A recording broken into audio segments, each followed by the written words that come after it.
first piece I'm going to be playing is called Prelude and Fugue in C sharp major, number 3, and it's by Johann Sebastian Bach, and that's a Baroque piece of music. So it's really old. It's from the early 1700s. I think he composed it around 1720 or so, so it's really old.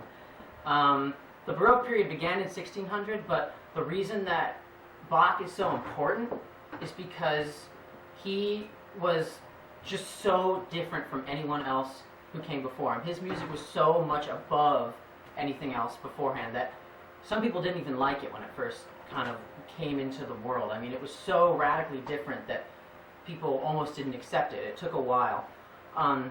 But the intellectual depth and the complexity of all of his pieces is just so above and beyond anything that came before it. It just has one of the biggest influences in music history ever. And the piece that I'm going to be playing, Prelude and Fugue, is from a collection of works that he wrote called The Well-Tempered Clavier, which is made up of a whole bunch of different pieces, of a whole bunch of different preludes and fugues. And it was originally written for the harpsichord because there weren't even really pianos back then. And so it's 2 pieces. The prelude is sort of the lighter introductory piece. It's pretty short, and then I go straight into the fugue after I finish the prelude. The fugue is meatier, it's more complex, it's kind of like the main feature of the prelude and fugue.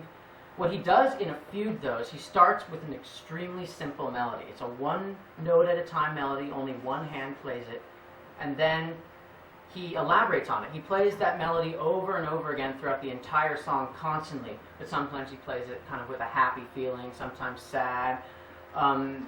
Pretty much every possible way he could play that introductory melody, he does. And then he backs it up with counter melodies, sometimes more than 1 counter melodies, but he ultimately resolves in a place that's relatively similar to where he started.